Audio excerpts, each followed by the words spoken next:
முக்கிய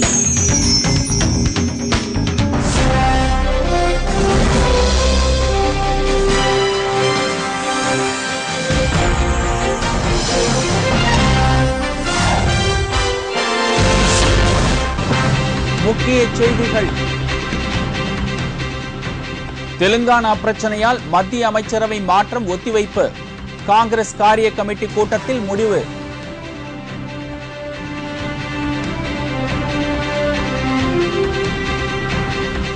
சிறுவன் தில்சன் சுட்டுக் கொல்லப்பட்ட விவகாரம். சென்னை காவல்துறை ஆணையருக்கு மனித உரிமைகள் ஆணையம் நோட்டீஸ்.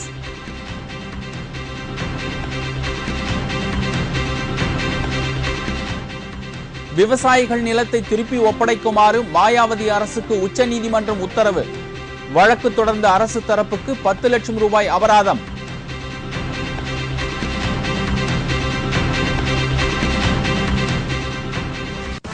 தயாநிதி மாறன் வீட்டிலிருந்து சன் டிவிக்கு சட்டவிரோதமாக கொடுக்கப்பட்ட தொலைபேசி இணைப்பு. நடவடிக்கை எடுப்பதாக முதல்வர் ஜெயலலிதா உறுதி.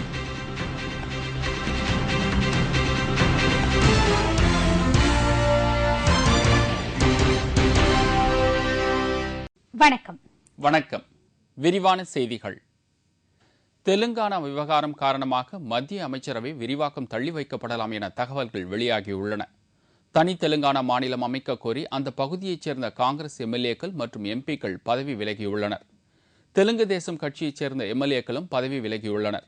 அங்கு தெலுங்கானா மாநிலம் அமைக்க கோரி தொடர்ந்து போராட்டம் நடைபெற்று வருகிறது. இதனால் இந்த விவகாரத்தில் உடனடியாக முடிவெடுக்க வேண்டிய கட்டாயத்தில் மத்திய அரசு உள்ளதால் கடந்த சில நாட்களாக பரபரப்பாக பேசப்பட்டு வந்த மத்திய அமைச்சரவை விரிவாக்கம் தள்ளிப்போகலாம் என எதிர்பார்க்கப்படுகிறது. தெலுங்கானா விவகாரம் தொடர்பாக புதுடெல்லியில் நேற்று நடைபெற்ற காங்கிரஸ் காரிய கமிட்டி கூட்டத்தில் இந்த முடிவு எடுக்கப்பட்டதாக காங்கிரஸ் கட்சி வட்டாரங்கள் தெரிவிக்கின்றன. சென்னையில் சிறுவன் ஒருவன் சுட்டுக் கொல்லப்பட்ட விவகாரம் தொடர்பாக மனித உரிமைகள் ஆணையம் சென்னை காவல்துறை ஆணையருக்கு நோட்டீஸ் அனுப்பியுள்ளது. சென்னை தீவுத்திடல் அருகே உள்ள ராணுவ வளாகத்தினுள் நுழைந்த சிறுவன் தில்சான் ராணுவ வீரர் ஒருவர் சுட்டதில் பலியானான். இந்நிலையில் புதுடெல்லியில் நேற்று செய்தியாளர்களை சந்தித்த ராணுவ தளபதி VK சிங், சிறுவன் கொல்லப்பட்ட சம்பவத்தில் ராணுவத்தினர் ஈடுபடவில்லை என்றும் இவ்விவகாரத்தில் போலீசாரின் விசாரணைக்கு ராணுவம் முழு ஒத்துழைப்பு நல்கும் என்றும் கூறினார். किसी इंडिविजुअल का जिसके ऊपर किसी को कुछ शक है वो पूछताछ जारी है। हमने शुरू से ही कहा है कि हमें बहुत ये जो किस्सा हुआ है इसके अंदर हमें दुख है, बहुत दर्द है कि एक बच्चे की जान गई है। हमारी पूरी सहानुभूति है उस परिवार के साथ, और इसके अंदर अगर कोई भी, चाहे अफसर हो चाहे कोई और हो या कोई जवान हो, अगर किसी ने गलती की है उसके खिलाफ सख्त कार्रवाई की। முன்னதாக சிபிசிஐடிக்கு மாற்றப்பட்ட இந்த வழக்கில் தீவிர விசாரணை நடைபெற்று வருகிறது. இந்நிலையில் இந்த சம்பவம் குறித்து விளக்கமளிக்க மத்திய பாதுகாப்புத்துறை செயலாளர் மற்றும் சென்னை போலீஸ் கமிஷனர் ஆகியோருக்கு தேசிய மனித உரிமைகள் ஆணையம் நோட்டீஸ் அனுப்பியுள்ளது. நொய்டா நகரை விரிவாக்கம் செய்வதற்காக விவசாயிகளிடம் இருந்து உத்தரப்பிரதேச அரசு கையகப்படுத்திய நிலத்தை திருப்பித் தருமாறு உச்சநீதிமன்றம் உத்தரவிட்டுள்ளது. உத்தரப்பிரதேசத்தில் நொய்டா நகரை விரிவாக்கம் செய்து தொழில் வளர்ச்சி 2021 என்ற திட்டத்தை அமல்படுத்த முடிவு செய்யப்பட்டது. அதற்காக சாபரி, கோலிஸ்தான் உள்ளிட்ட கிராமங்களிலிருந்து 157 ஏக்கர் விவசாய நிலங்கள் கையகப்படுத்தப்பட்டன. அது தொடர்பான உத்தரவை கடந்த 2007ஆம் ஆண்டு கிரேட்டர் நொய்டா மேம்பாட்டு ஆணையம் பிறப்பித்தது. நிலம் கையகப்படுத்தப்படுவதை எதிர்த்து தொடரப்பட்ட வழக்கை விசாரித்த அலகாபாத் உயர்நீதிமன்றம் விவசாய நிலம் கையகப்படுத்தப்பட்டதை ரத்து செய்து உத்தரவிட்டது. இந்த உத்தரவை எதிர்த்து உச்சநீதிமன்றத்தில் கிரேட்டர் நொய்டா மேம்பாடு ஆணையம் மேல்முறையீடு செய்தது. அந்த மனுவை விசாரித்த உச்சநீதிமன்றம் கையகப்படுத்திய விவசாய நிலங்களை திருப்பி அளிக்குமாறு உத்தரவிட்டது.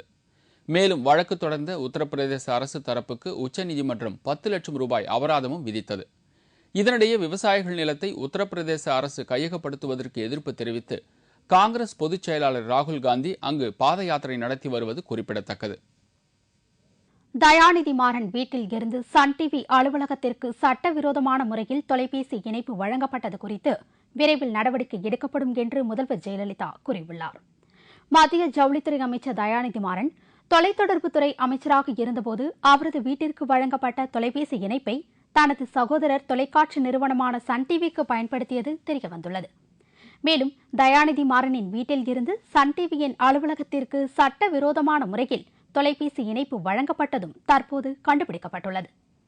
இதுகுறித்து டெல்லியில் செய்தியாளர்களிடம் பேசிய முதலமைச்சர் ஜெயலலிதா சென்னை திரும்பியதும் இதுகுறித்து ஆய்ந்து தக்க நடவடிக்கை எடுக்கப்படும் என்று கூறினார். I saw the news in the media and came to know through the news reports that optic fiber cables have been laid in an unauthorized manner from the Maran's residence in Chennai to the Sun TV corporate office. As soon as I return to Chennai, I will have this matter thoroughly examined and I will take necessary. இதனிடையே முதல்வர் ஜெயலலிதா நேற்று இரவு 10 மணிக்கு விமானம் மூலம் சென்னை திரும்பினார். முன்னதாக 2G spectrum ஊழல் வழக்கில் மத்திய அமைச்சர் தயாநிதி மாறன் மீது உச்சநீதிமன்றத்தில் சிபிஐ நேற்று குற்றச்சாட்டு பதிவு செய்துள்ளது. வரும் 30ஆம் தேதி சிறப்பு நீதிமன்றத்தில் சிபிஐ தாக்கல் செய்யவுள்ள 3வது குற்றப்பத்திரிகையில் தயாநிதி மாறனின் பெயர் இடம்பெறுவது உறுதியாகியுள்ளது. ஆந்திராவில் குடியரசுத் தலைவர் ஆட்சியை அமல்படுத்தும் எண்ணம் மத்திய அரசுக்கு இல்லை என்று உள்துறை அமைச்சர் ப. சிதம்பரம் கூறியுள்ளார். தனி தெலுங்கானா கோரி அந்த பகுதி எம்எல்ஏக்கள் மற்றும் எம்பிக்கள் அனைவரும் தங்கள் பதவியை ராஜினாமா செய்ததை அடுத்து கடந்த 2 தினங்களாக முழு அடைப்பு போராட்டம் நடைபெற்றது. அவ்வாறு நடைபெற்ற போராட்டத்தில் தீ வைப்பு உள்ளிட்ட வன்முறை சம்பவங்கள் நடைபெற்றதால் போலீசார் துப்பாக்கிச்சூடு நடத்தினர். இதனால் அங்கு பதற்றம் மேலும் அதிகரித்து காணப்படுகிறது. இந்நிலையில் ஆந்திர மாநிலத்தில் நிலவும் சட்டம் ஒழுங்கு குறித்து மத்திய உள்துறை அமைச்சர் ப. சிதம்பரம் புதுடெல்லியில் நேற்று செய்தியாளர்களை சந்தித்தார். அப்போது தனி தெலுங்கானா கோரி போராட்டம் நடைபெற்று வரும் இவ்வேளையில் அந்த பகுதி முக்கிய தலைவர்களுடன் மத்திய அரசு பேச்சுவார்த்தை நடத்தி வருவதாகவும் தனி தெலுங்கானா குறித்த நடவடிக்கைகள் இப்பொழுதும் நடைபெற்று வருவதாக கூறினார். மேலும் தெலுங்கானா பகுதியில் நிலவி வரும் அமைதியற்ற சூழ்நிலையால் ஆந்திராவில் குடியரசுத் தலைவர் ஆட்சியை அமல்படுத்தும் எண்ணம் மத்திய அரசுக்கு இல்லை என்றும் சிதம்பரம் தெரிவித்தார். Thinking of President's rule, we are unhappy that so many MLAs have tendered their resignations. But as I said day before yesterday, along with my colleagues, we will engage the MPs and the MLAs. Already the General Secretary in charge in the Congress Party is engaging the MLAs and MPs of the Congress Party. We hope that the process of consultation will show us the path and lead us to a conclusion. இந்நிலையில் இன்றும் நாளையும் கிராமங்கள், நகரங்கள் மற்றும் மாவட்ட தலைநகரங்களில் மாணவர்கள் பேரணி மற்றும் பொதுக்கூட்டங்களை நடத்துவார்கள் என்று தெலுங்கானா கூட்டு நடவடிக்கை குழு கூறியுள்ளது. அதைத் தொடர்ந்து வரும் 8 மற்றும் 9 ஆகிய தேதிகளில் தெலுங்கானா பகுதியில் ரயில் மறியல் போராட்டம் நடத்தப்பட இருப்பதாகவும் வட இந்தியாவில் இருந்து தென்னிந்தியா வரை ரயில்கள் நிறுத்தப்படும் வகையில் ரயில் மறியல் நடைபெறும் என்றும் தெலுங்கானா கூட்டுக்குழு தெரிவித்துள்ளது. 2G ஸ்பெக்ட்ரம் ஊழல் தொடர்பாக நாடாளுமன்ற கூட்டுக்குழு இன்று தனது விசாரணையை துவக்குகிறது. மத்திய தொலைத்தொடர்புத்துறை அமைச்சகம் 2G ஸ்பெக்ட்ரம் அலைவரிசை ஒதுக்கீடு செய்ததில் ஏற்பட்ட குளறுபடியில் அரசுக்கு 1,76,000 கோடி ரூபாய் நஷ்டம் ஏற்பட்டுள்ளது என மத்திய தலைமை கணக்கு தணிக்கை அதிகாரி நாடாளுமன்றத்தில் அறிக்கை தாக்கல் செய்திருந்தார். இந்நிலையில் ஸ்பெக்ட்ரம் ஊழல் தொடர்பாக சிபிஐ விசாரணை நடத்தி வருகிறது. இதற்கிடையே எதிர்க்கட்சி உறுப்பினர்களின் கோரிக்கைக்கு இணங்க மத்திய அரசு PC சாக்கோ தலைமையில் நாடாளுமன்ற கூட்டுக்குழுவை அமைத்தது. அந்த குழு இன்று தன்னுடைய விசாரணையை துவக்குகிறது.